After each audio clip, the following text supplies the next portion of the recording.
I have a question for you. Whoops. Danger, Will Robinson. I know. It's sometimes it's very nice to discuss questions during a class, but most of the students who are coming to your classes, they are massage therapists, some of them. And maybe the question will be, what do you think about the modern massage therapist style of presenting their art? What do you feel about it? Yeah, good question. And it's actually alarming because I have many friends who are with spas and also who are working with the various franchises also. And what we're hearing is that they have their 55 minutes or whatever it is, so they're not spending any time in what we call attunement. So an attunement actually begins when you're outside the massage room, and then when you come into the room, there is no way that any of my students are going to be just beginning by touching the person.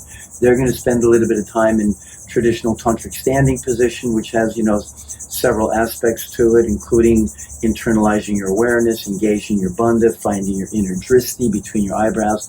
All of this, also getting centered, finding that Sushumna channel. All of this before you touch a person. You subject yourself to 6 meditations, and very quickly they are to acknowledge your lineage is one of those. Spend a little time and remember your teachers with reverence. Another one is Vastu, which is Feng Shui, which means to create a sacred space. Even if you're in a war zone, even if you're at a hurricane or what's going on in Maui, we got friends doing massage there now. You set up your stuff and you create, you'll be aware of where the sun is, you'll be aware of where the moon is, and, the fragrances, the colors in the room, the sounds. And that's called Vastu or Feng Shui. Another one is to become one with the receiver. Once you filter away all of the considerations about who your client is, okay, old and young, healthy and unhealthy, so on and so forth. You filter that away, and then you realize, oh my goodness, I'm offering this to myself. So that's a very startling but important realization.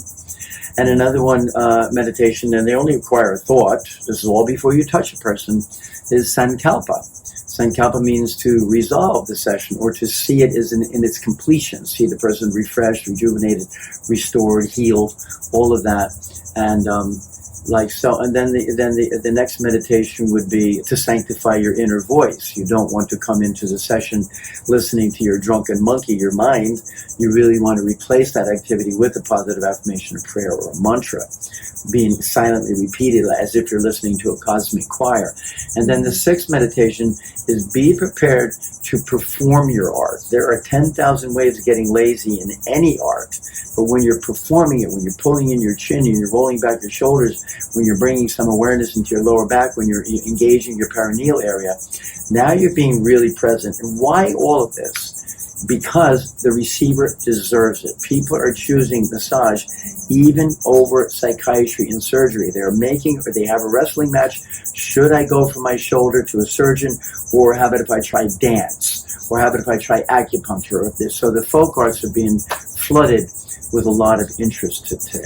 I have a feeling that we're changing the whole perspective of massage industry, which is interesting, and become as a business. Massage never been business and never been a service as the service. Massage or a touch, most of that is a touch made for healing herbs.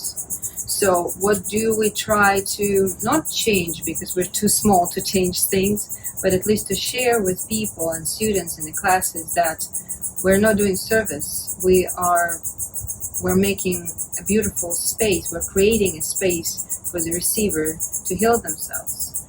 And that's what you just described, that practice to tuning yourself into the receiver is one of the most valuable things that you can do for your receiver. You're not doing it, you're being with him or her.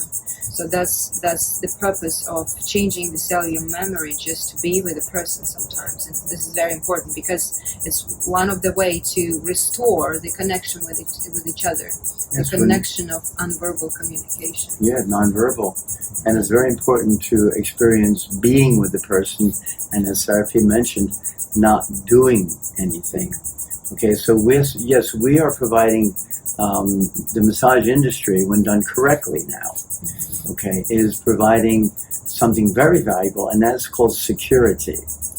Security, the subject of security should be a university study. Maybe in some cases it is being studied. But where is security? Is it at the hair salon? Is it in the supermarket? Is it in your car? Is it on your couch watching a documentary? No, because there are many considerations: hurricanes, tornadoes, earthquakes, comets, okay, tsunamis. Where is security? Security is right here, right now, where you speak the word. Okay, and we cover all of this in our classes, and we keep it fun. You know, we don't go too deep, because we know that the depth is going to be required after you leave these courses. So our courses are a lot of fun. Of course, you've heard about them. But we keep it, you know, understanding that your true work and your true dive into the depth of the spirit is going to happen afterwards. That's why we also have our family, our tribe, you know, our communities, the Vedic Conservatory community, like so. Yeah, thank you. You're welcome. Mm-hmm.